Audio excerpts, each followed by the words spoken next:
Bien-aimés dans le Seigneur, nous bénissons Dieu pour la grâce qu'il nous accorde encore de nous retrouver aujourd'hui autour de sa parole. Nous allons développer un thème que Dieu m'a mis à cœur sur le feu étranger dans l'Église. Donc le thème c'est le feu étranger dans l'Église. Nous allons prendre un texte dans le livre de Lévitique chapitre 10, versets 1 à 5. Donc ce texte nous servira de base pour le développement de notre enseignement. Les fils d'Aaron, Nadab et Abihu, prirent chacun un brasier. Dans l'autre version, on dit ils prirent un encensoir. Ils mirent du feu et posèrent du parfum dessus. Ils apportèrent devant l'Éternel du feu étranger, ce qui ne leur avait point ordonné. Alors le feu sortit de devant l'Éternel et les consuma. Ils moururent devant l'Éternel. Moïse dit à Aaron, c'est ce que l'Éternel avait déclaré lorsqu'il a dit, je serai sanctifié par ceux qui s'approchent de moi et je serai glorifié en présence de tout le peuple. Aaron garda le silence. Et Moïse appela Michaël et El sa femme, fils d'Uziel, l'oncle de Aaron, et il leur dit, approchez-vous et emportez vos frères loin du sanctuaire, hors du camp. Ils s'approchèrent et ils les emportèrent dans leur tunique hors du camp, comme Moïse l'avait dit. Voilà, donc vous savez que tous les sacrificateurs de l'Ancien Testament, de l'Ancienne Alliance, étaient lévites. Lévites, c'est-à-dire la tribu de Lévi. Et tous les lévites n'étaient pas sacrificateurs. Alors les sacrificateurs, c'était la famille d'Aaron. C'était Aaron qui était souverain sacrificateur et ses enfants qui étaient sacrificateurs, c'est-à-dire qu'ils étaient appelés par Dieu pour servir sa cause, pour servir Dieu dans la tente d'assignation, plus tard dans le tabernacle et puis dans le temple. Et donc ces deux fils d'Aaron étaient sacrificateurs, Nadab et Abihu. Ils connaissaient la parole de Dieu. Ils servaient le Seigneur dans la tente d'assignation, dans le tabernacle. Et puis la Bible nous dit que ce jour-là, ils vont apporter du feu étranger dans la présence de Dieu, devant l'Éternel, devant Dieu. Et si nous prenons par exemple la parole de Dieu dans le livre de Exode chapitre 30, verset 9, Dieu dit, vous n'offrirez sur l'autel ni parfum étranger, ni holocauste, ni offrande, et vous n'y répandrez aucune libation. Voilà, donc, ils connaissaient la parole de Dieu. Parce que Dieu avait donné des instructions précises qu'il ne fallait pas apporter devant sa présence, dans sa présence, devant sa face, un parfum étranger ou un feu étranger.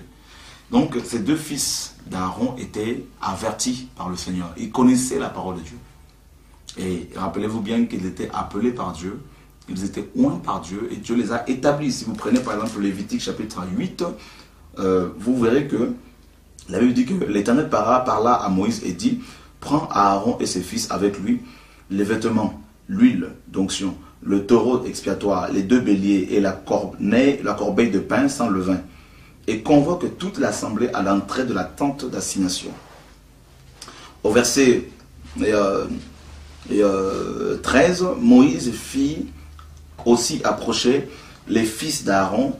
Il les revêtit des tuniques, les ceignit des ceintures et leur attacha des bonnets comme l'Éternel l'avait ordonné à Moïse. Et voilà donc que Moïse va, dans tout le chapitre 8 de Lévitique, il va consacrer les fils d'Aaron. Il va consacrer Aaron, il va les oindre de l'onction sainte, il va les revêtir d'une tunique pour pouvoir servir le Seigneur dans la tente d'assignation. Donc, les enfants de Aaron étaient appelés par Dieu, ils étaient sacrificateurs, ils avaient l'onction sainte sur leur vie, ils étaient revêtus de la tunique de l'éphod de l'Éternel parce qu'ils étaient sacrificateurs. Et la tunique, c'était l'image de la justice de Dieu. C'était de la justification parce que Dieu les a justifiés, déclarés justes en vue du service dans la tente d'assignation. Et l'onction, c'était pour le service, comme vous savez. Alors, qu'est-ce qui va se passer? Ils vont servir le Seigneur sur l'autel. L'autel, c'était des briques qui ont été, comment dire, regroupées ensemble. C'était là où, justement, les sacrificateurs offraient des animaux d'expiation pour le péché, des animaux pour les holocaustes, pour les actions de grâce. Et qu'est-ce qui va se passer? Ils vont se présenter devant Dieu avec bien sûr des animaux pour le sacrifice, mais par contre, pardon, ils vont amener un feu étranger. Donc ils vont prendre le feu étranger en dehors de la tente d'assignation et ils vont amener ce feu dans la tente d'assignation pour qu'ils puissent consumer ces holocaustes. Et qu'est-ce qui va se passer? La Bible nous dit que le feu va sortir de devant l'Éternel et va les consumer. Et vous allez voir que dans Apocalypse chapitre 8, et au verset, à partir du verset 5, et l'ange prit l'ascensoir, le remplit du feu de l'autel et le jeta sur la terre. Ici, on nous parle d'un ange qui avait rempli l'ascensoir du feu, mais de quel feu? Le feu de l'autel. Le feu qui était le feu de Dieu. Et c'est ce que les enfants d'Aaron auraient dû faire.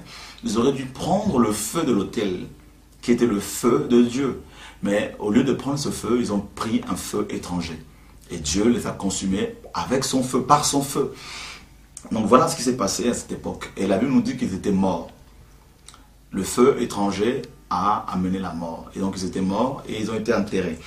Et bien aimés dans le Seigneur, la tente d'assignation, c'est l'image, bien sûr, de l'Église, corps du Christ. C'est l'image de chrétiens que nous sommes, parce que la Bible nous dit que nous sommes le corps du Christ, nous sommes la maison de Dieu. Et c'est aussi l'image des assemblées locales. Et qu'est-ce qui se passe aujourd'hui? Eh bien, de la même manière que les enfants d'Aaron ont amené le feu étranger pour que ce feu consume l'Holocauste, eh bien, de la même manière, aujourd'hui, dans beaucoup d'églises, les dirigeants de beaucoup d'églises ont introduit dans la maison de Dieu, ont introduit dans les assemblées le feu étranger. Et voilà pourquoi beaucoup sont morts. On parle de la mort spirituelle, où il n'y a plus de délivrance, plus de guérison, plus de miracles, il n'y a plus d'enseignement vivant. Et donc le feu étranger, c'est quoi réellement? Eh bien, nous allons prendre par exemple, nous allons voir ça tout à l'heure, mais le feu en lui-même, qu'est-ce que le feu symbolise-t-il réellement? Qu'est-ce qu'il symbolise réellement? Eh bien, quand nous prenons Exode chapitre 24, verset 17, la Bible nous dit « L'aspect de la gloire de l'Éternel était comme un feu dévorant sur le sommet de la montagne aux yeux des enfants d'Israël. » Donc, le feu, c'est l'image de Dieu. Le feu, c'est Dieu lui-même. Et nous prenons également dans Hébreux chapitre 12, verset 29, où la Bible nous dit ceci car notre Dieu est aussi un feu dévorant. Donc le feu qui dévore, le feu qui consume les choses. Donc le feu c'est l'image de Dieu lui-même, c'est sa gloire, c'est sa sainteté, c'est sa personne, parce que Dieu, là il nous dit, était un feu dévorant. Et donc, l'Holocauste, c'est quoi? L'Holocauste, ces animaux, c'était aussi l'image de Christ, mais c'est aussi nous. Et c'est-à-dire, parce que la Bible nous dit que nous devons nous offrir comme des sacrifices vivants. Et nous prenons par exemple Romains chapitre 12, verset 1. Et, la Bible nous dit, je vous exhorte donc, frères, par la compassion de Dieu, à offrir vos corps comme un sacrifice vivant, saint, agréable à Dieu, ce qui sera de votre part un culte raisonnable. Donc, nous sommes comme des sacrifices, nous sommes comme nous sommes appelés à nous offrir à Dieu pour que son feu, sa personne, puisse nous consumer tout ce qui n'est pas de lui en nous. Parce que le feu de Dieu purifie.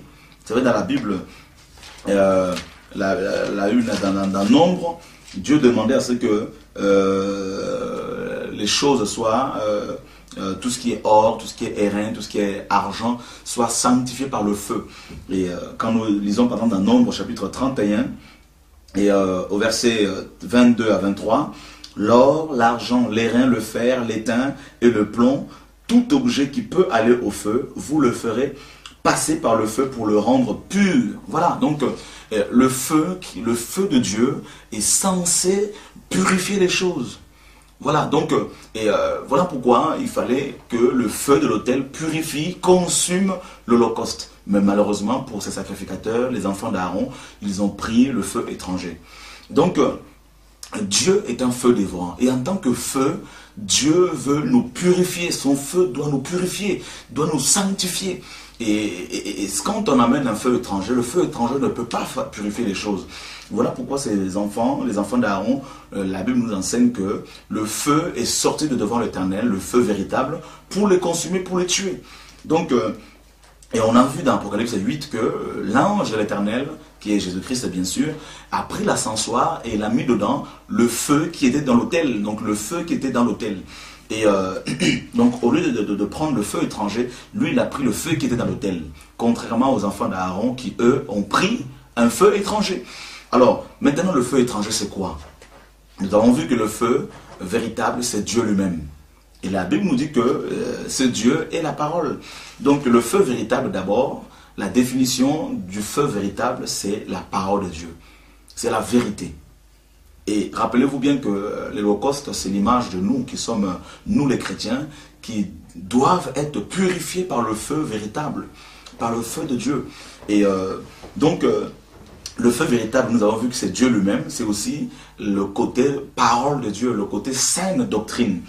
Et nous le voyons par exemple dans le livre de Jean chapitre 15, verset 3, où Jésus-Christ dit à ses apôtres, il dit ceci, « Déjà vous êtes purs à cause de la parole que je vous ai annoncée. » Déjà vous êtes purs.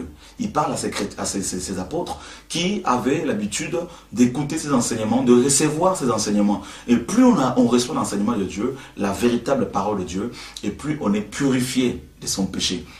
Voilà pourquoi dans Nombre 31, on nous dit que tout objet de fer, de plomb, d'airain, d'or doivent être passés par le feu pour être purifiés. Donc nous devons passer par le feu véritable qui est Dieu lui-même pour être purifiés de toutes nos souillures. Et donc on est purifié par la parole de Dieu, par les enseignements véritables, par la sainte doctrine. Et voilà pourquoi, et en tant que holocauste, nous devons nous offrir à Dieu, nous devons nous offrir à Dieu, comme Romains 12 le dit, comme étant saints, et pour être purifiés par la parole de Dieu. Donc nous devons offrir nos esprits, offrir nos âmes, nos corps à Dieu, afin que son feu, le feu véritable, puisse véritablement nous purifier, nous sanctifier. Alors, il a dit, Jésus bien sûr, comme nous l'avons vu dans Jean chapitre 15, verset 3, que déjà vous êtes purs à cause de la parole que je vous ai annoncée. Et Jésus n'annonçait pas n'importe quelle parole. Jésus annonçait la véritable parole, la sainte doctrine. Et nous le voyons dans le livre de Jean chapitre 8, verset 32, où Jésus dit aux gens, il dit, vous connaîtrez la vérité et la vérité vous affranchira. Voilà, donc la vérité vous affranchira. La vérité nous libère de la sueur du monde. La vérité nous purifie. Et la vérité, c'est Jésus. Jésus l'a dit dans Jean chapitre 14, verset 6. Il dit, je suis le chemin, la vérité et la vie. Donc, qu'est-ce qui va se passer qu'est-ce qui se passe dans nos églises aujourd'hui? Dans beaucoup d'églises, on amène le feu étranger. On ne présente plus aux gens Jésus-Christ véritablement. On amène un autre Jésus. On amène un autre feu. Rappelez-vous bien que le feu, c'est d'abord Dieu lui-même. Nous l'avons vu dans Hébreux 12, 29. Nous l'avons vu également dans Exode 24, 17 là-bas, que la gloire de Dieu, c'est le feu. Alors, le feu là, c'est aussi la parole de Dieu qui purifie. Nous l'avons vu dans Jean 15 et 3. C'est aussi la vérité qui délivre, qui libère. Et qu'est-ce qui se passe dans beaucoup d'églises malheureusement? On ne prêche plus la saine doctrine, on ne prêche plus la vérité de Dieu. Et sachez-le, vous qui me suivez actuellement, que seule la vérité libère. Seule la vérité libère. Ce n'est pas les prophètes, les apôtres, les pasteurs, les évangélistes, les docteurs, les chrétiens qui délivrent. Ce n'est pas les hommes qui délivrent. Parce que les hommes n'ont aucune puissance contre les démons, contre Satan. Si ce n'est que la puissance qui vient de la parole de Dieu, si ce n'est que la puissance qui vient de Jésus. Donc, c'est la vérité qui délivre. Jésus l'a dit, et au verset 36 de Jean, chapitre 8, il dit, « Si donc le Fils vous a franchi, vous serez réellement libre. » Et le Fils de Dieu, c'est la vérité. Le Fils de Dieu, c'est la parole de Dieu. On le voit dans Jean chapitre 1, verset 1, où Jésus lui-même, où la Bible dit qu'au commencement était la parole était avec Dieu, et la parole était Dieu. Et au jour d'aujourd'hui, dans les églises, on ne veut plus prêcher la saine doctrine. Et malheureusement, on amène un autre feu, on amène le feu étranger. On parle de la doctrine qui vient des hommes, on parle de tout ce qui n'est pas de la parole de Dieu. Et les sacrificateurs, les hommes de Dieu, les femmes de Dieu, malheureusement, même ceux qui sont appelés par Dieu, avec le temps, ils se sont laissés séduire par diverses doctrines et ils ont introduit dans les églises, dans les assemblées, le feu étranger. Alors, nous avons vu que le feu véritable, c'est le feu de Dieu. C'est Dieu lui-même, c'est la saine doctrine.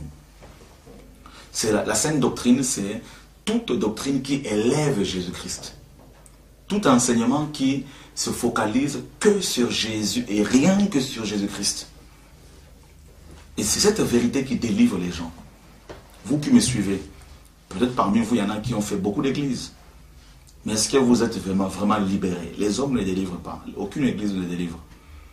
Mais c'est la vérité qui délivre. Alors, le feu étranger, c'est quoi?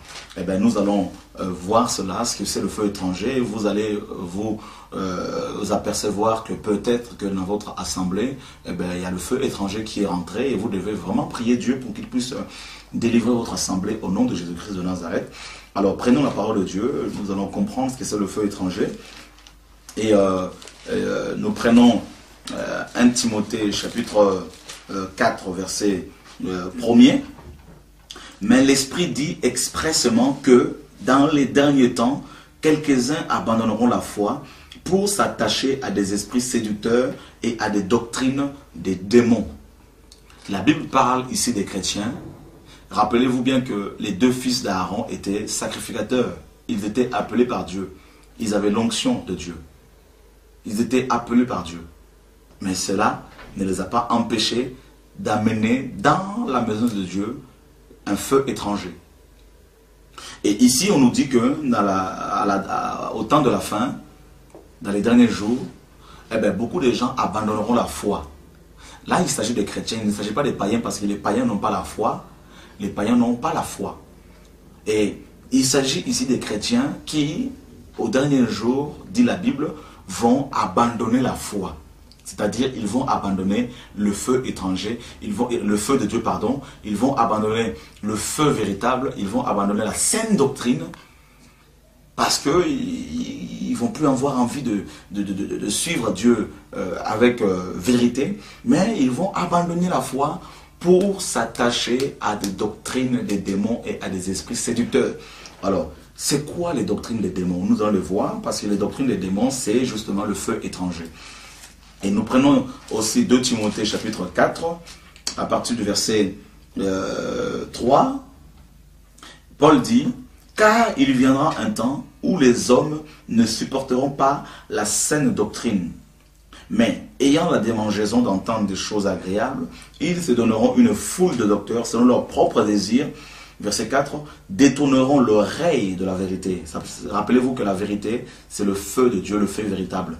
Alors, ces gens vont détourner l'oreille de la vérité de Dieu et se tourneront vers les fables.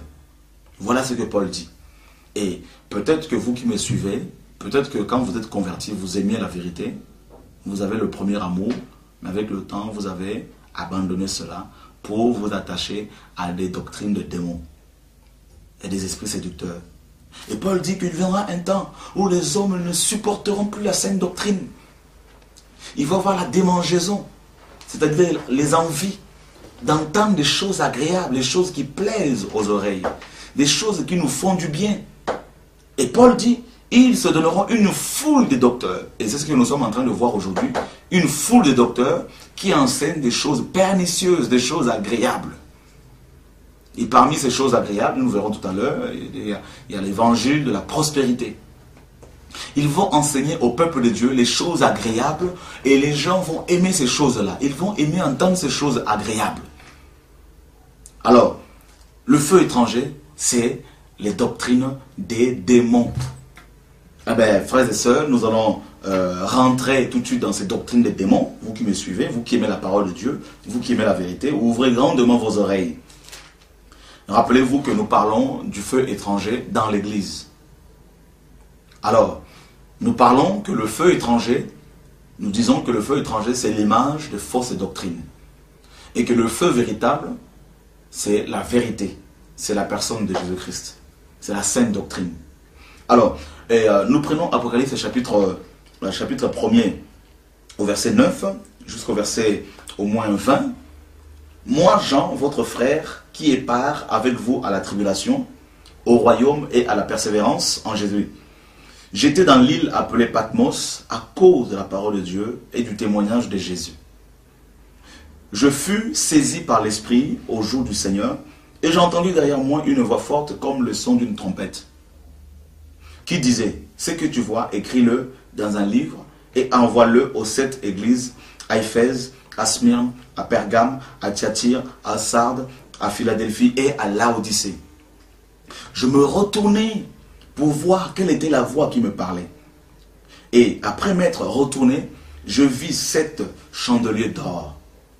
Et au milieu de 7 chandeliers d'or, quelqu'un qui ressemblait à un fils d'homme vêtu d'une longue robe et ayant une ceinture d'or sur la poitrine. Et sa tête et ses cheveux étaient blancs comme de la laine blanche, comme de la neige. Ses yeux étaient comme une flamme de feu. Vous voyez, la flamme de feu, c'est le feu véritable qui est Jésus. Et ses pieds étaient semblables à de l'airain ardent, comme s'il avait été embrasé dans une fournaise. Et sa voix était comme le bruit de grandes eaux. Voilà ici, Jean va voir la révélation sur Jésus-Christ en tant que Dieu. Et il voit Jésus-Christ qui marchait au milieu de 7 chandeliers d'or. Et au verset 20, Jean nous dit que les 7 chandeliers d'or, Jésus lui dit que les 7 chandeliers d'or, ce sont les 7 églises. Et 7, c'est la perfection. Les 7 églises représentent l'église corps du Christ. Et vous voyez que au début de l'église primitive, Jésus-Christ marchait au milieu d'elle. C'était une église qui était en feu. Il y avait le feu véritable. Le feu de Dieu était au milieu d'eux et tout ce qui était péché était consumé par le feu véritable. Et Jésus-Christ était au milieu d'eux. Il y avait la doctrine de Christ, il y avait la doctrine de Dieu, il y avait la véritable doctrine. Ils prêchaient l'évangile véritable. Ils avaient l'amour véritable. Et qu'est-ce qui va se passer dans cette église? Avec le temps, au fil du temps, eh bien, le feu étranger est entré. C'est-à-dire les fausses doctrines, les doctrines de démons. Ils ont abandonné le feu véritable pour s'attacher à des esprits séducteurs, à des doctrines des démons, et ils ont introduit dans les églises le feu étranger. Voilà pourquoi, dans la première église par exemple, rappelez-vous bien que les 7 églises, c'est l'église corps du Christ, et la première église, c'est l'église d'Éphèse. Il est écrit ceci, écrit à l'ange de l'église d'Éphèse, voici ce que dit celui qui tient les 7 étoiles dans sa main droite, celui qui marche au milieu de 7 chandeliers d'or. Je connais tes œuvres, ton travail et ta persévérance. Je sais que tu ne peux supporter les méchants, que tu as éprouvé ceux qui se disent apôtres et qui ne le sont pas, et que tu les as trouvés menteurs. Que tu as de la persévérance, que tu as souffert à cause de mon nom et que tu ne t'es point lassé. Mais ce que j'ai contre toi, voilà ce que Jésus-Christ va dire à la première église, l'église d'Éphèse. Ce que j'ai contre toi, c'est que tu as abandonné ton premier amour. Le premier amour, c'est quel amour? C'est l'amour agapé. C'est l'amour désintéressé. Matthieu 24, 12, Jésus dit, et parce que l'iniquité se sera accrue, l'amour du plus grand nombre se refroidira. Là, il s'agit de chrétiens parce que les païens n'ont pas l'amour. Les païens ont des sentiments parce que l'amour est une personne. La Bible nous dit dans 1 Jean 4 que Dieu est amour. Et l'amour là, qui va baisser, c'est l'amour de la vérité. C'est l'amour pour la vérité. L'amour pour le feu véritable. Et Romains 5,5 nous dit que l'amour de Dieu est répandu dans nos cœurs par le Saint-Esprit qui nous a été donné. Donc, ici, dans la première église, qui est une des caractéristiques de l'église corps du Christ, dans cette première église, l'église d'Éphèse, les chrétiens d'Éphèse avaient abandonné le premier amour, l'amour pour la vérité, l'amour pour la saine doctrine. Et ils étaient complètement dans la partie spirituelle. Et Jésus leur dira, répands-toi, répands-toi. Et au verset 6, tu as pourtant ceci, fait que tu hais les œuvres de Nicolaïte, œuvres que je hais aussi. Donc, dans cette église d'Éphèse, il y avait une doctrine, la doctrine de Nicolaïte. Nicolaïte veut dire dominateur du peuple. Et combien d'églises sont touchées par cette doctrine des démons, ce feu étranger des Nicolaïtes, où les pasteurs dominent le peuple de Dieu, où les chrétiens de ces églises n'ont pas le droit d'aller prier ailleurs, n'ont pas le droit d'aller assister à des séminaires. Si vous êtes pasteur, si vous êtes chrétien, si vous êtes ancien, vous êtes apôtre, vous êtes prophète, ou vous êtes dirigeant d'une église, diacre, responsable d'une église, et que vous empêchez vos fidèles d'aller dans des séminaires, d'autres séminaires, où ils peuvent recevoir aussi la parole de Dieu, c'est que vous êtes quelque part touché par l'esprit de Nicolaïte, vous dominez le peuple de Dieu, et ça c'est un démon, c'est de la sorcellerie. L'esprit de Nicolaïte, c'est le feu étranger, c'est un esprit de sorcellerie, l'esprit de contrôle. Bien sûr, quand il y a des choses qui ne vont pas, vous pouvez avertir le peuple de Dieu, mais combien d'églises sont touchées par ce feu étranger, l'esprit des Nicolaïtes, où les chrétiens sont déçus parce qu'ils ont éprouvé les gens qui se disent apôtres, et ils se sont aperçus qu'ils ne sont pas des véritables apôtres. Et ils ont perdu leur premier amour. Combien d'églises sont attachées à cette doctrine de démon, ce feu étranger, la doctrine de Nicolaïte? Si cet enseignement vous parle, vous devez vous repentir. Alors, dans la deuxième église, qu'est-ce que Dieu dit? Au verset 8, écrit à l'ange de l'église de Smyrne. Voici ce que dit le premier et le dernier, celui qui était mort et qui est revenu à la vie. Je connais ton affliction et ta pauvreté, bien que tu sois riche, et les calomnies de la part de ceux qui se disent juifs et qui ne le sont pas, mais qui sont une synagogue de Satan. Ne crains pas ce que tu vas souffrir. Voici le diable jettera quelques-uns d'entre vous en prison, afin que vous soyez éprouvés et que vous aurez une tribulation de 10 jours. Sois fidèle jusqu'à la mort et je te donnerai la couronne de vie. Dans cette église de Smyrne, la Bible nous dit qu'il y avait une synagogue de Satan, des chrétiens qui se disent chrétiens, ceux qui se disent juifs, mais qui sont en fait une synagogue de Satan et qui sont en train de combattre les véritables chrétiens.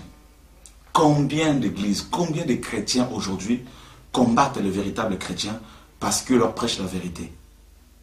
Combien même parmi vous nous ont combattus parce que nous avons prêché que la dîme était sous la loi? Et la Bible les appelle le synagogue de Satan. Et dans la troisième église, au verset 12 d'Apocalypse 2, écrit à l'ange de l'église de Pergame. Voici ce que dit celui qui a l'épée aiguë à 2 tranchants. Je sais où tu demeures. Je sais que là est le trône de Satan. Tu retiens mon nom et tu n'as pas renié ma foi, même au jour d'Antipas, mon témoin fidèle qui a été mis à mort chez vous, là où Satan a sa demeure. Mais j'ai quelque chose contre toi.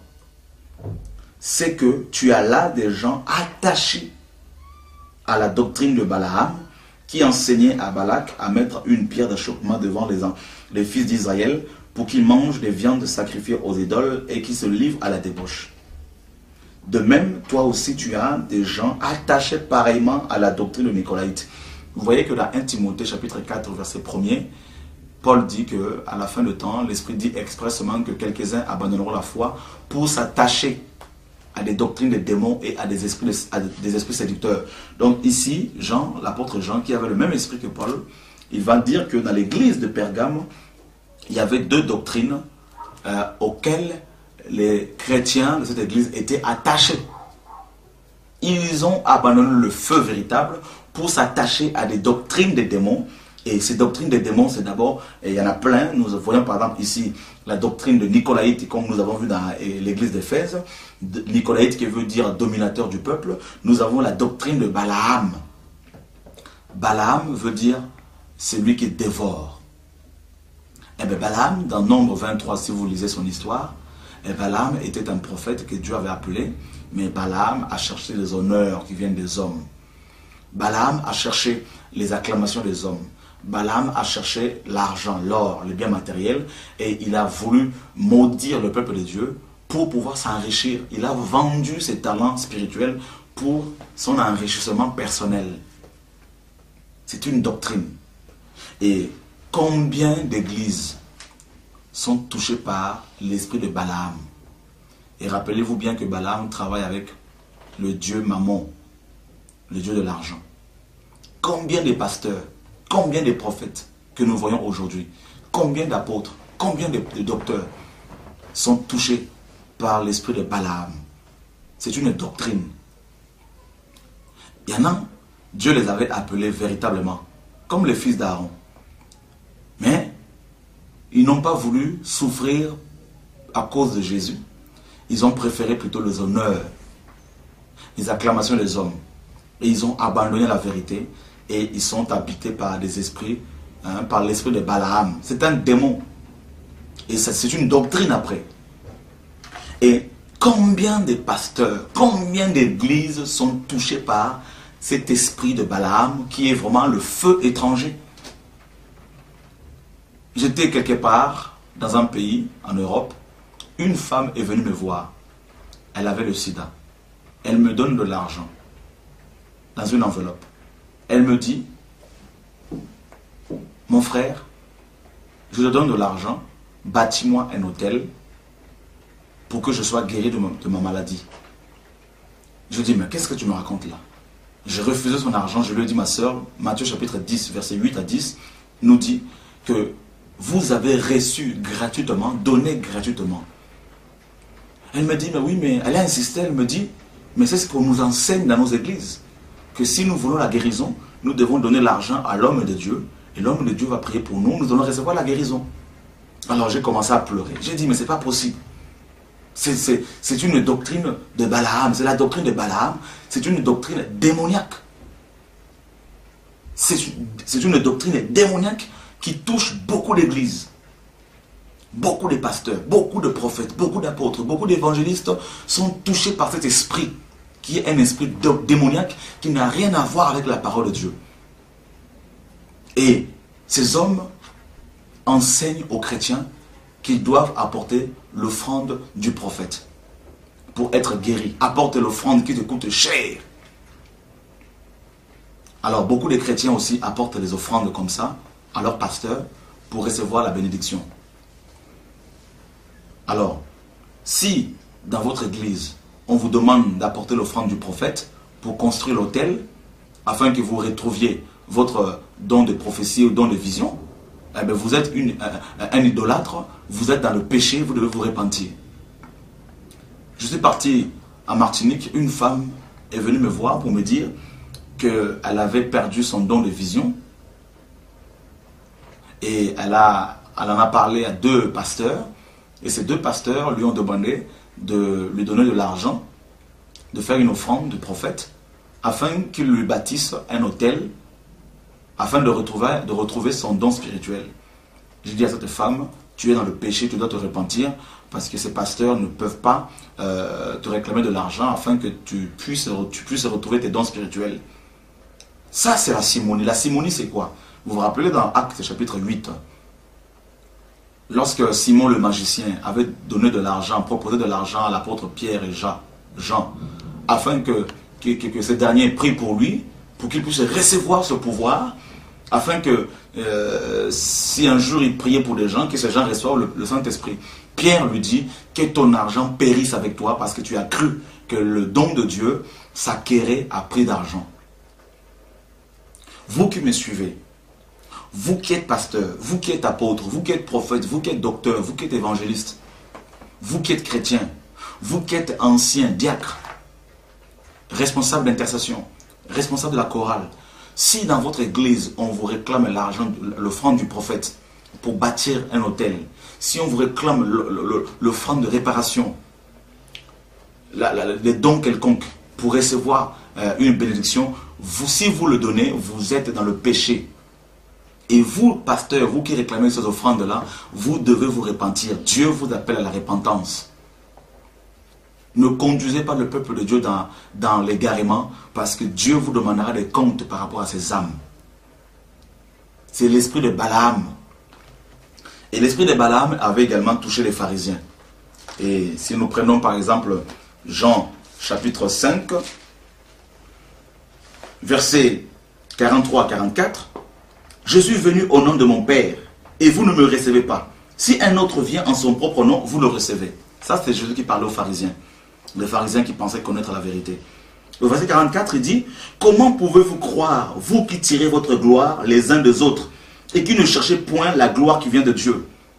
Rappelez-vous que la gloire, dans la Bible, c'est l'image du feu, le feu de Dieu. Et les pharisiens ici avaient rejeté le feu de Dieu et ils avaient préféré le feu étranger qui venait des hommes. Alors, qu'est-ce qui se passe aujourd'hui? Beaucoup de pasteurs, beaucoup d'apôtres, beaucoup de prophètes, beaucoup de chrétiens ne cherchent plus la gloire qui vient de Dieu, le feu de Dieu, la vérité, mais ils cherchent, ils tirent leur gloire les uns des autres. Ils sont en train de se cajoler, de se caresser les uns les autres, au lieu de prêcher la vérité au peuple de Dieu, au lieu de dénoncer l'homosexualité, de dénoncer l'adultère, de dénoncer l'impudicité, eh bien, ils laissent le feu étranger dans leurs églises. Parce qu'ils tirent leur gloire les uns les autres. Ils ont créé leur fédération, ils ont créé leur pastoral. Au lieu de dénoncer le péché, ils sont en train de caresser le peuple de Dieu. Et le feu étranger est entré dans les églises, surtout à Paris où nous sommes. Paris, Londres, Belgique, Kinshasa, Martinique, dans les nations, n'en parlons pas, le feu étranger est entré dans les églises aujourd'hui. Parce que les hommes que Dieu avait établis, beaucoup ont préféré la gloire des hommes. Et nous prenons également Jean chapitre 12, verset 44 au verset 43. Cependant, même parmi les chefs, plusieurs crurent en lui. Mais à cause des pharisiens, ils n'en faisaient pas l'aveu dans la crainte d'être exclus de leur synagogue. Car ils aimèrent la gloire des hommes plus que la gloire de Dieu. Ils aimèrent le feu étranger que le feu de Dieu. Voilà le problème. C'était les pharisiens qui étaient censés prêcher la parole de Dieu. Alors qu'est-ce qui va se passer? Beaucoup parmi eux étaient touchés par la vérité, par la prédication que Jésus a portée. Mais ils n'osaient pas le dire publiquement parce qu'ils avaient peur que leurs copains pharisiens, d'autres pharisiens, les chassent de leur synagogue. Parce qu'ils aimèrent la gloire de Dieu plus que la gloire de Dieu.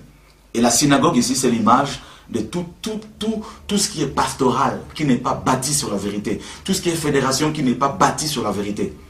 Combien vous pasteurs qui me suivez, vous, hommes de Dieu, vous, dirigeants des églises, vous, anciens, vous, diacres, vous, chrétiens, combien parmi vous qui aiment la vérité, combien parmi vous ont l'audace de prêcher la vérité aux gens? Il y en a même parmi vous qui ont peur d'être exclus de leur pastoral, de leur fédération, en prêchant la vérité. C'est parce que vous êtes comme des pharisiens à l'époque de Jésus-Christ qui préféraient la gloire des hommes que la gloire de Dieu. Vous préférez être admis dans les fédérations des hommes, dans les pastorales des hommes, que d'être admis dans le conseil de Dieu. Et voilà pourquoi la vérité est cachée dans les églises. Voilà pourquoi le message de la dîme, beaucoup parmi vous disent que c'est un démon. C'est le diable. Mais vérifiez dans vos Bibles, si vous aimez la vérité, vérifiez dans vos Bibles, vous verrez que c'est la parole de Dieu. Vous verrez que le Nouveau Testament n'enseigne pas la dîme. Le Nouveau Testament dit que tout l'argent que nous avons appartient à Dieu. Voilà pourquoi, parce que on aime être acclamé par les hommes aujourd'hui. On veut être acclamé par les hommes, être appelé bishop, être appelé archibishop, être appelé grand apôtre, grand prophète. Mais qu'est-ce que Dieu vous a? Comment Dieu vous appelle? Comment Dieu nous appelle? Aujourd'hui, dans les églises à Paris, chez les Congolais à Paris, nous entendons des choses abominables. Il y en a qui sont devenus il y a un maréchal à Paris maintenant, un pasteur qui s'appelle Maréchal. Il y en a un autre qui s'appelle le pasteur leader. Il y en a un autre qui s'appelle l'aigle. Un autre qui s'appelle... c'est des abominations pareilles que nous entendons dans l'église de Jésus-Christ. Vous devez vous réveiller, vous les chrétiens qui vous m'entendez. Et vous qui portez ce titre-là, vous devez renoncer à ces titres. Vous devez renoncer à ces positions afin d'être admis par le Seigneur dans son conseil. Maréchal, c'est un titre païen. On ne trouve pas dans la Bible le mot de maréchal. Vous devez vous repentir. Et il y en a d'autres qui s'appellent le rock à Kinshasa. Ça c'est pour les Africains, le rock, rockman. Alors que Jésus-Christ c'est lui la pierre vivante. Il y en a un autre qui s'appelle archibishop. Je n'ai pas vu dans ma Bible où on dit qu'il y a des archibishops. Mon premier, parce que mon premier veut dire alpha. Alors il faut dénoncer ces choses. Le feu étranger est entré dans l'église. L'esprit de Balaam. Balaam voulait les honneurs, être acclamé comme étant l'homme de Dieu. Et combien parmi les pasteurs africains, heureusement ce n'est pas tous, mais combien parmi les pasteurs africains congolais aiment se faire porter leur Bible, aiment se faire acclamer comme étant des rois. L'esprit de Balaam est entré. Nous devons nous repentir. Le feu étranger est entré dans l'église. Alors chez les pasteurs français, beaucoup, ce sont des fonctionnaires. Il y en a qui fument, il y en a qui sont dans l'alcool. Et qu'est-ce que nous allons donner, communiquer au peuple de Dieu? Qu'est-ce que nous allons communiquer au peuple de Dieu? L'esprit de Balaam est entré dans l'église.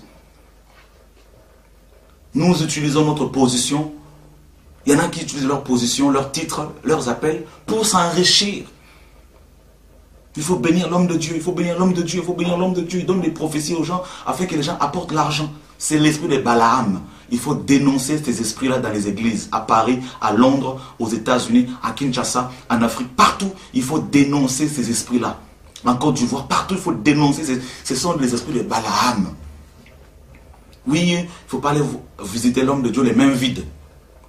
Mes frères et sœurs, quand les gens allaient voir Jésus, est-ce qu'ils apportaient quelle offrande? Ils apportaient leur cœur. Au lieu de demander de l'offrande au peuple de Dieu avant qu'ils viennent vous voir, demandez-leur plutôt de venir vous voir avec leur cœur. Parce que ce que Dieu vise sur le cœur, ce n'est pas leur finance. Si vous êtes dans cette doctrine, sortez de là parce que c'est l'esprit de Balaam. Et voilà, c'est ce que la Bible nous enseigne. Les gens vont abandonner la foi pour s'attacher à des doctrines des démons et à des esprits de Balaam, à des doctrines sataniques. Et dans Apocalypse chapitre 2, dans la 4e église, l'église de Thyatire, voici ce que dit le Fils de Dieu, celui qui a les yeux comme une flamme de feu et dont les pieds sont semblables à de l'airain ardent. Je connais tes œuvres, ton amour, ta foi, ton fidèle service, ta constance et tes premières œuvres, tes dernières œuvres plus nombreuses que les premières. Mais ce que j'ai contre toi, c'est que tu laisses la femme Jézabel, qui se dit prophétesse, enseigner et séduire mes serviteurs pour qu'ils se livrent à la débauche et qu'ils mangent des viandes sacrifiées aux idoles. Ici, à l'église de Thyatire, ces chrétiens se sont attachés à la doctrine de Jézabel. Jézabel. Et Jézabel, c'est un esprit religieux comme Balaam. C'est une doctrine des démons.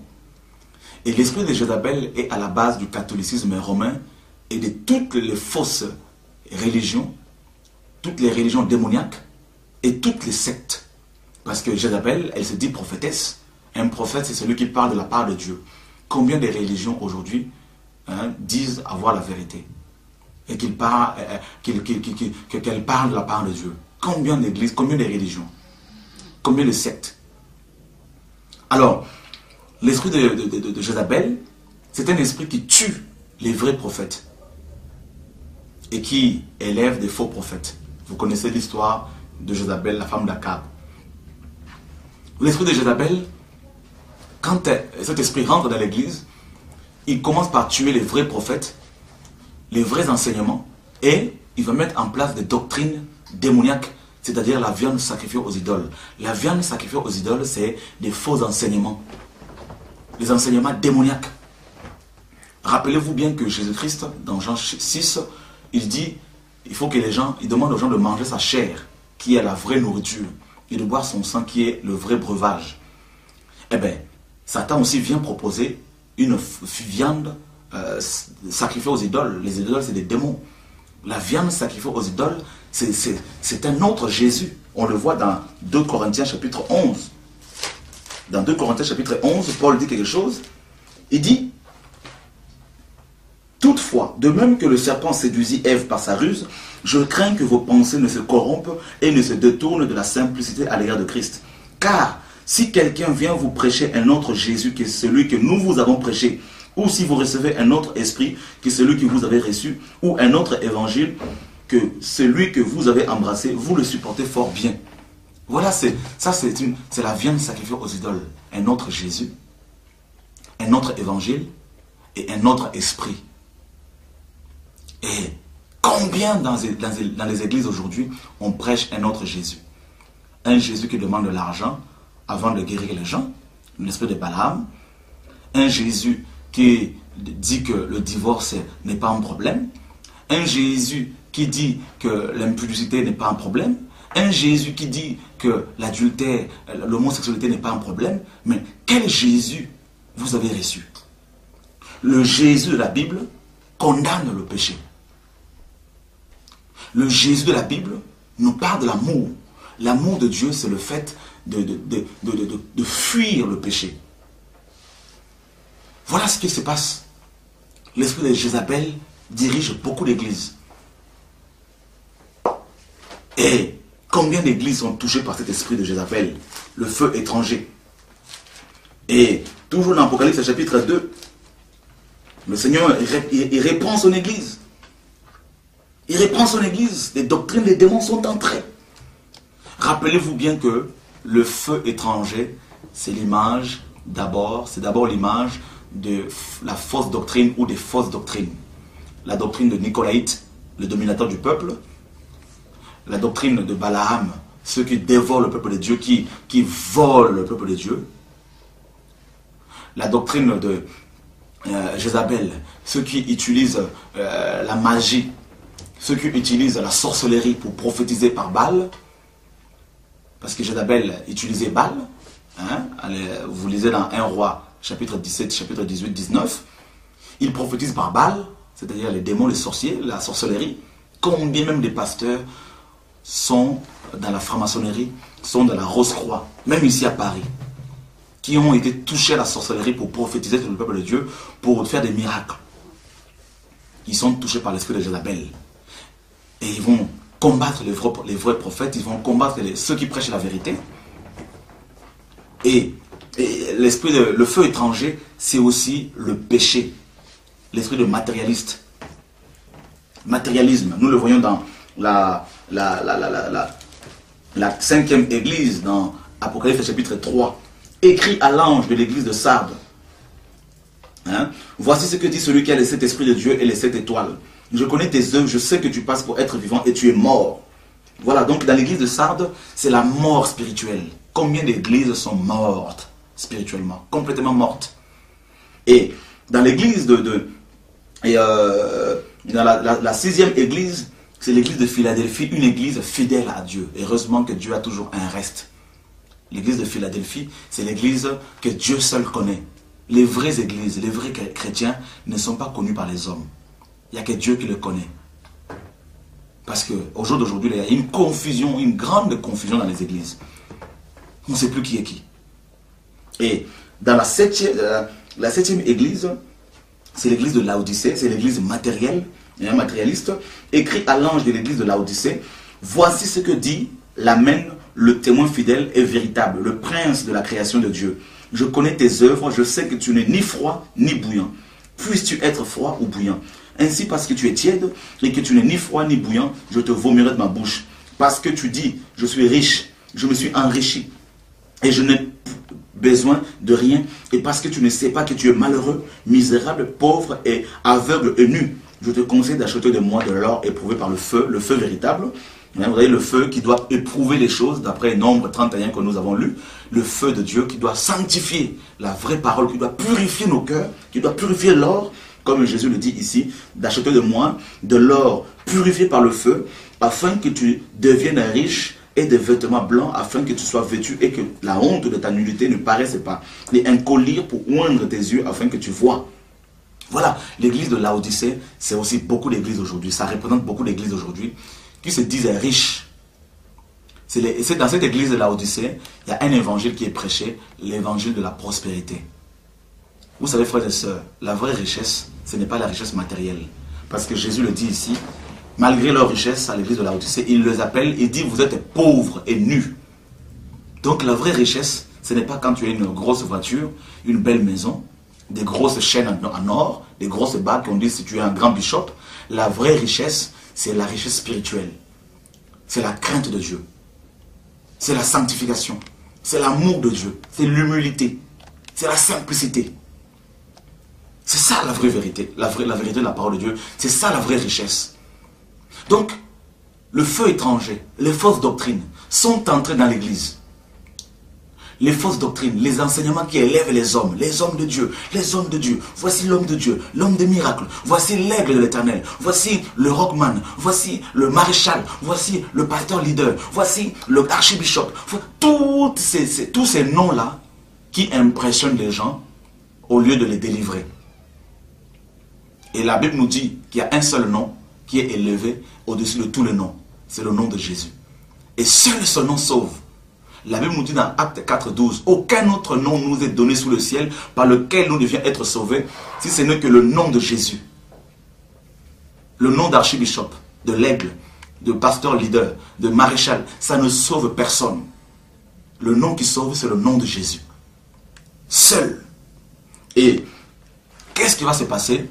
Tellement que dans les églises d'Apocalypse, ils avaient introduit le feu étranger, ils avaient introduit les fausses doctrines. Et bien, qu'est-ce qui va se passer dans Apocalypse chapitre 3, verset 20? Le Seigneur dit, voici, je me tiens à la porte et je frappe. Si quelqu'un entend ma voix et ouvre la porte, j'entrerai chez lui, je souperai avec lui et lui avec moi. À cause des fausses doctrines, le feu étranger, eh bien, le Seigneur ne cohabite pas avec le péché. Eh bien, Dieu est sorti pratiquement de nos églises. Voilà pourquoi les hommes ont érigé des trônes à la place du trône de Dieu. Ils ont pris la place de Dieu dans les assemblées. Ils sont devenus les dieux des églises. Il y a même des pasteurs qui fêtent des anniversaires dans les bâtiments de leur église. Trouvez-moi dans la Bible où on a vu les apôtres fêter les anniversaires dans leur bâtiments, dans les maisons, dans les églises. C'est une abomination. Et plus en plus de ça, l'anniversaire, c'est une fête païenne.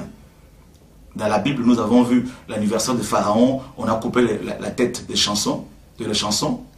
On a vu l'anniversaire d'Hérode, on a coupé la tête de Jean-Baptiste.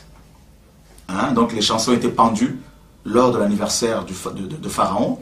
Et l'anniversaire d'Hérode, eh bien Jean-Baptiste, on a coupé sa tête. Alors aujourd'hui, le feu étranger est entré dans l'église. Les fausses doctrines, l'homme des miracles, l'homme prophétique. Qui est l'homme prophétique? Si ce n'est que Jésus-Christ seul. Vous qui me suivez, vous les chrétiens à Paris, vous les chrétiens dans le monde, vous devez vous repentir parce que vous risquez d'aller en enfer si vous continuez à suivre les hommes bêtement sans vérifier dans la Bible ce qu'on vous enseigne. Le feu étranger amène la mort. Le feu étranger, c'est les fausses doctrines. Le feu étranger, c'est le péché qui rentre dans les églises. Le feu étranger, c'est les fêtes païennes aussi qui rentrent dans l'église. Le feu étranger, c'est tout ce qui entre dans vos vies qui n'a rien à voir avec la parole de Dieu. Tout ce que vous faites qui n'est pas écrit dans la Bible. C'est le feu étranger. Et tout feu étranger amène la mort. Si vous ne vous repentez pas, Dieu enverra le feu véritable. Comme la Bible nous dit dans 1 Pierre 2, c'est le moment où le jugement va commencer dans la maison de Dieu. Repentez-vous. Repentez-vous. Repentez-vous, frères et sœurs. Vous qui me suivez, pasteur, repentez-vous. Dieu m'a dit le jugement va commencer dans sa maison. Par sa maison. Dieu va commencer à exposer de plus en plus l'adultère des pasteurs, l'impudicité dans les églises, le copinage, le concubinage. Les hommes sont devenus des vedettes, des stars. Ils ont pris la place de Dieu. Le feu étranger est entré dans l'église. Et le Seigneur se retrouve à la porte et il est en train de frapper. Et il dit, si quelqu'un entend ma voix, ouvre la porte, j'entrerai. Alors qu'au départ, dans Apocalypse chapitre 1, au début, il marchait au milieu de l'église. Il y avait des miracles, des délivrances, des guérisons. Mais avec le temps, les hommes ont amené le feu étranger, même les hommes que Dieu avait appelés, le feu étranger, et le feu étranger a chassé le feu véritable. Parce que Dieu ne force pas. Si vous aimez le Seigneur, il est temps, pasteur, d'ouvrir vos cœurs, vos églises, pour que la vérité rentre enfin. Je voudrais vous dire, pasteur, apôtre, prophète, docteur, évangéliste, chrétien, ancien, diacre, que si vous ne vous repentez pas, Dieu va frapper. Dieu va frapper. La Bible nous dit dans Psaume 24, que nous allons lire tous ensemble. La Bible dit ceci.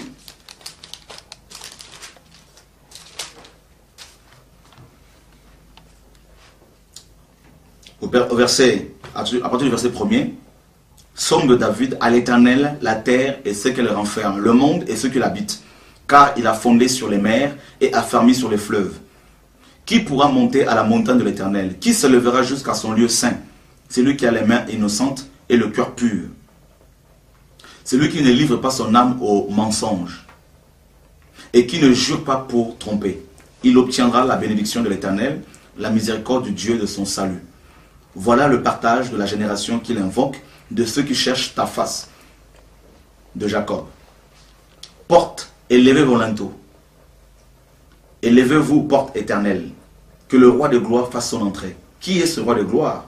L'Éternel fort et puissant, l'Éternel puissant dans les combats. Porte, élevez vos linteaux, élevez les portes éternelles, que le roi de gloire fasse son entrée. Qui donc est ce roi de gloire? L'Éternel des armées. Voilà le roi de gloire. Alors, comme le Seigneur, dans Apocalypse 3:20, il se retrouve en dehors de nos églises, nous avons mis des programmes à la place. Le Seigneur nous appelle à élever nos linteaux pour qu'ils reviennent dans nos assemblées, pour qu'ils reviennent dans nos réunions, pour qu'ils reviennent dans nos églises, afin qu'il y ait de réveil véritable, qu'il y ait de guérison véritable, qu'il y ait de délivrance véritable, qu'il y ait vraiment la puissance de la résurrection véritable. Voilà. Ce message n'est pas fait pour condamner qui que ce soit, parce que je ne suis pas mieux que vous. Mais je porte dans mon cœur le fardeau de l'Église, le fardeau du Seigneur, la souffrance du Seigneur. Et je voudrais simplement, mes frères et sœurs, vous avertir de la part du Seigneur. Vous qui suivez les hommes, commencez à suivre le Seigneur véritablement, parce que les hommes ne peuvent pas vous sauver. Et Apocalypse chapitre 18, verset 4, mon peuple, sortez du milieu de Babylone, Dieu dit. Sortez du milieu de Babylone.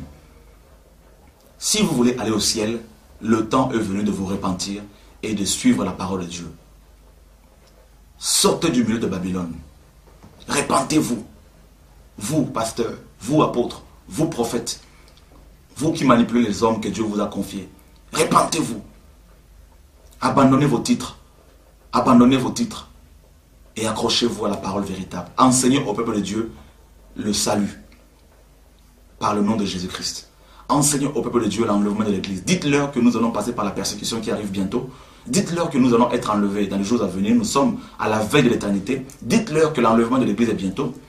Dites-leur que seul Jésus guérit. Dites-leur que celui qui marche dans la sanctification verra le Seigneur. Dites-leur que l'impudicité est condamnable. Dites-leur que l'homosexualité est condamnable. Dites-leur que Dieu, on ne se moque pas de lui.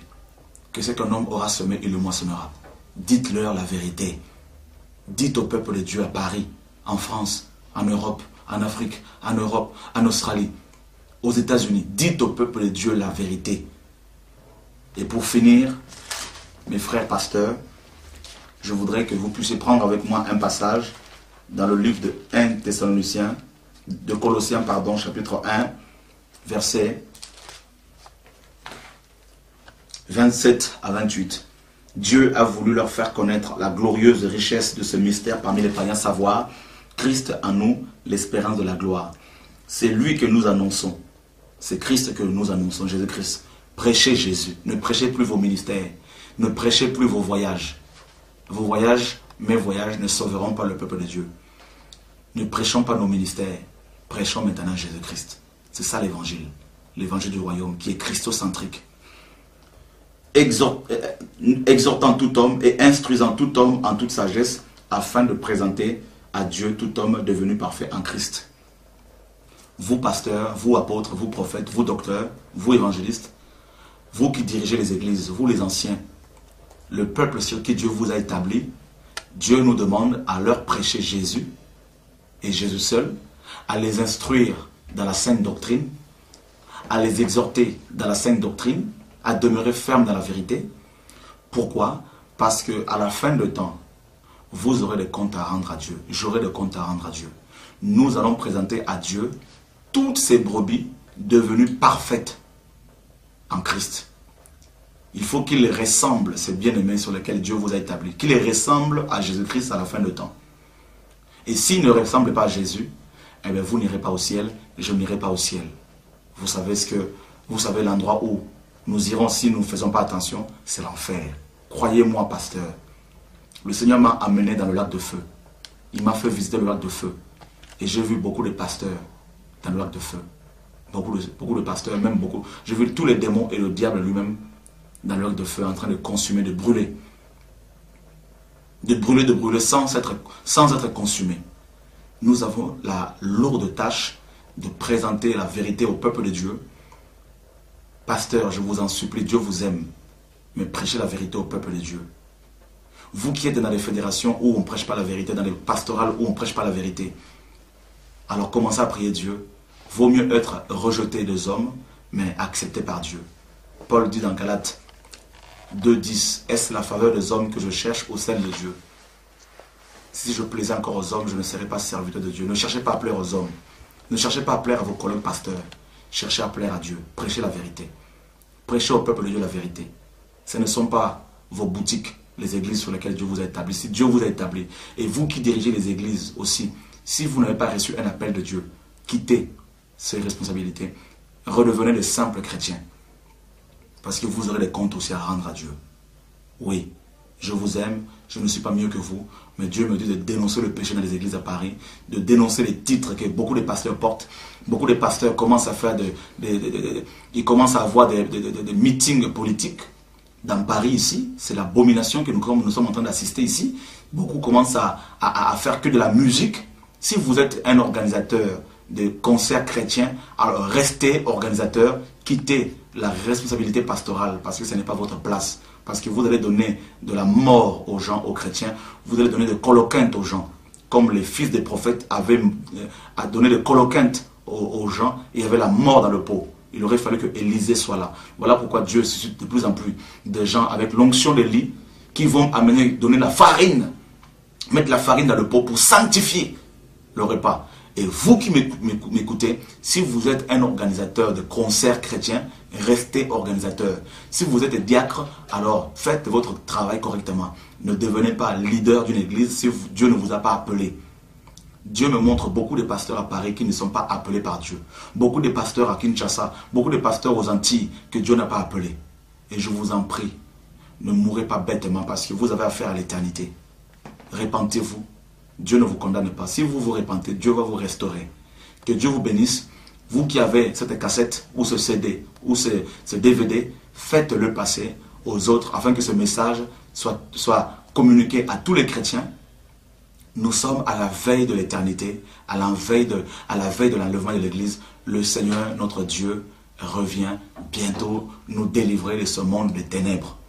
Que la gloire revienne à notre Dieu, le Père de notre Seigneur Jésus-Christ, et à Jésus-Christ, notre Seigneur et Sauveur, au nom de Jésus-Christ, par son Saint-Esprit, l'Esprit de feu, l'Esprit de sainteté, au nom de Jésus-Christ.